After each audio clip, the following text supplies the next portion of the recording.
भैया हनुमान जी रामायण के परम प्रिय हैं, दुनिया के सबके लिए हैं। वो दुनिया का सबसे बढ़िया अगर कोई बिजनेस अपनी कंपनी का प्रचार करने वाला कोई है तो वो हमारे हनुमान जी।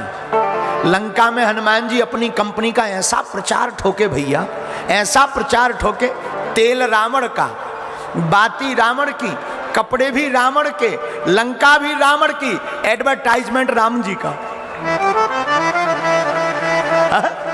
क्या बढ़िया माइंड है, सब कुछ रावण का और जलाई हनुमान जी ने, तो प्रचार किसका हुआ? राम जी का। इसलिए माई बाप देखो, हनुमान जी में दो चीजें हैं, राम दूत अतुलित बल धामा, अंजनी पुत्र पवन सुत। हनुमान जी में पहला तो है बल, क्या है? लेकिन केवल बल काफी नहीं है, बल के साथ बुद्धिमताम वरिष्ठम, हनुमान जी में बुद्धि भी है। अच्छा, किसी में बल हो, बुद्धि से पंचर हो। कई लोगों के पास बल तो होता है पर बुद्धि घास चरने चली जाती।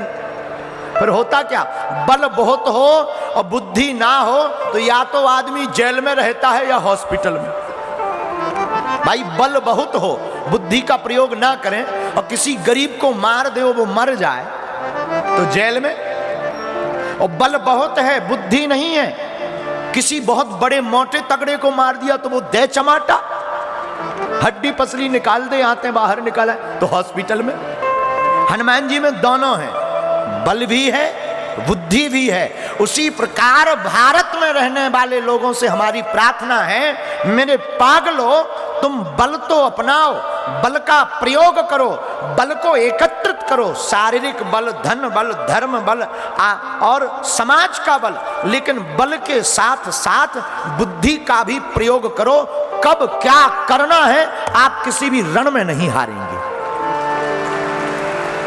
और ये हनुमान जी से ही प्राप्त होगा। बुद्धिहीन तनु जानी के सुमिरा पवन कुमार, बल बुद्धि विद्या देहु मुहि, हरहु कलेश।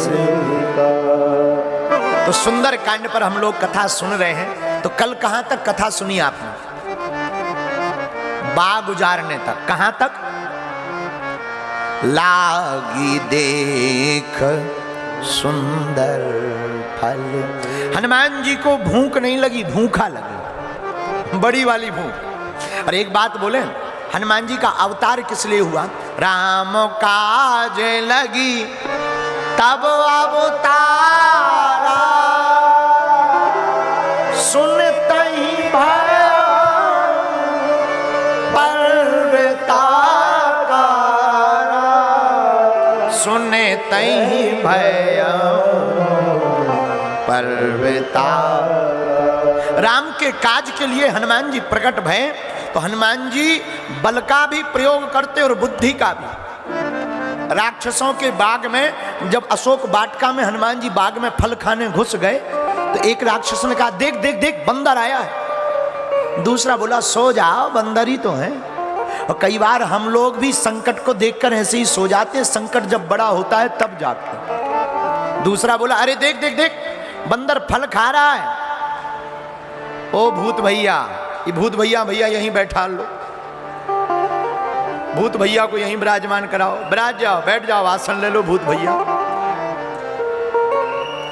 हनुमान जी की कथा है, सब आते ना बेचारे, अपनी कथा में तो भैया सब आते हैं। आहा, हनुमान जी बाग में गए, राक्षस आलस में पड़े हैं, कोई जाग नहीं रहा। तो हनुमान जी ने क्या किया? खाय सुफल अरु बिटप उपारे, रक्षक मर्द मर्द मही डारे। पेड़ों को उखाड़ने लगे हनुमान जी। रावण ने अक्षय को कुमार को भेजा, बेटा है, और जैसे ही अक्ष हुआ समक्ष और हनुमान जी ने एक मुक्का मारा, सोई जय जय सीताराम। रावण ने मेघनाद को भेजा। मेघनाद रावण का बेटा है, बहुत बलवान है, उसका नाम है एक इंद्रजीत। लेकिन रावण का बेटा इंद्रजीत, उसने इंद्र को जीता। और हनुमान जी हैं इंद्रिय जीत, उन्होंने इंद्रियों को जीता है। रावण का बेटा इंद्रजीत जो मेघनाद है वो है बलवान, और हनुमान जी हैं अति बलवान। रामदूत अतुलित बल, इनके बल का पता ही नहीं है कि कितना है। कल हमने बताया ना, 10,000 हाथियों बराबर जिसमें बल होता है उस हाथी को कहते हैं दिग्गज, और 10,000 दिग्गज हाथियों बराबर जिसमें बल होता है उसे कहते हैं इंद्र का हाथी ऐरावत। 10,000 ऐरावत हाथियों में जितना बल होता है उतना होता एक इंद्र में, और 10,000 इंद्र में जितना बल होता है उतना हनुमान जी की पूंछ के एक बाल में होता है। ये हनुमान जी के बल का अनुमान। तो हनुमान जी इतने बलवान, लेकिन मेघनाद ने ब्रह्म अस्त्र ही साधा कपिमन कीन विचार, जो न ब्रह्म शर्मानयो महिमा मिटय अपार। ब्रह्मास्त्र का प्रयोग किया, हनुमान जी ब्रह्मास्त्र में बंध गए। क्यों बंधे? क्या कमजोर पड़ गए? नहीं नहीं नहीं नहीं, हनुमान जी इसलिए बंध गए कि ब्रह्मा जी के अस्त्र का अगर हम ही सम्मान नहीं करेंगे तो कौन करेगा। और वृद्धों का सम्मान करना चाहिए, अपने से बड़ों का, माता का, पिता का, गुरुदेव का, और अपने से बड़ों का सम्मान करना चाहिए। हनुमान जी ने सम्मान किया। रावण के सामने सब ले गए हनुमान जी को, चलो। देखी प्रताप न कपिमन शंका, रावण के प्रभाव को देखकर हनुमान जी के अंदर तनक सा भी डर नहीं है। रावण बड़ा बलवान, बड़े बड़े देवता हाथ जोड़कर खड़े। हनुमान जी बोले खड़े होंगे, रावण है तो क्या हुआ, हम भी क्या कम है। बोलो जय सिया राम, जोर से बोलो। हनुमान जी डिगे नहीं, न मन में शंका हुई। क्यों? क्योंकि देखो, मन में शंका वहां होती है जहां कुछ ना हो। जिनके सिर पर श्री सीताराम का हाथ होता है वो लंका में भी शंका नहीं करते हैं।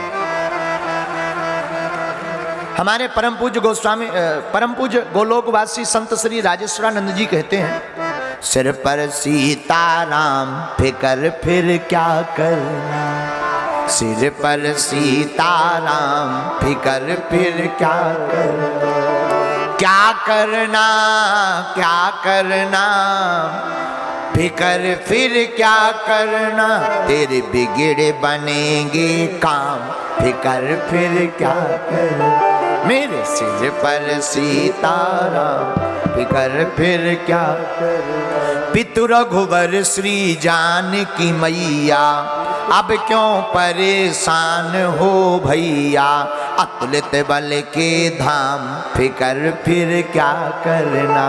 बोलो सिर पर सीताराम फिर क्या करना। जिसके साथ भगवान का हाथ होता है, देखो हमारा होना चाहिए माथ, भगवान का होना चाहिए हाथ, और भगवान का हाथ हमारे माथ पर रख जाए तो तुम्हारा कोई भी बाल बांका नहीं कर सकता है।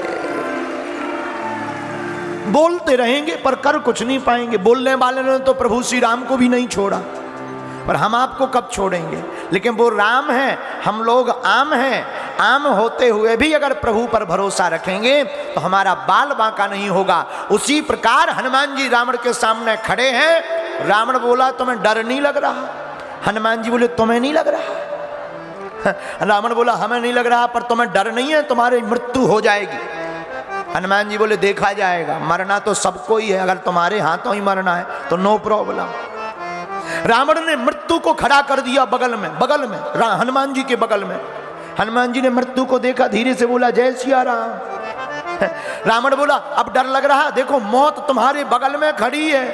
हनुमान जी बोले खड़ी हमारे बगल में, देख तुम्हें रही। हमारे बगल में जरूर खड़ी पर देख तुम्हें रही। तो रावण बोला मौत हमारी सेवादारनी है, हमें क्यों खाएगी। हनुमान जी बोले ये तुम बाद में पूछना, वो अभी हमारे कान में पूछ रही, अभी मिश्रा फिट कर दे के बाद में। रावण बोला बड़ा गजब का बंदर है, एक तो बंधन में है हनुमान जी बोले हम बंधन में नहीं हैं, राम जी के बंधन में हैं। हम बंधन में नहीं, हम तो राम जी के बंधन में हैं। और सच बात है, दुनिया में तुम्हें किसी के बंधन में ना रहना हो तो प्रभु श्री राम के बंधन में रहना चाहिए। अच्छा एक बात और, रावण को सबने समझाया, शंकर जी ने नहीं समझाया, मंदोदरी ने समझाया, यहां तक कि उनके रावण के पिता दादाजी विश्वामित्र के पिता मुनि पुलस्त ने भी समझाया, उन्होंने भी समझाया रावण मान जाओ, पर जो ज्यादा खोपड़ी वाले होते हैं वो मानते नहीं, जिनका ज्यादा दिमाग होता है वो मानते नहीं है। इनको तो भगवान ही बीच बीच में ठिकाने लगाते रहते। बोलो जय सिया राम।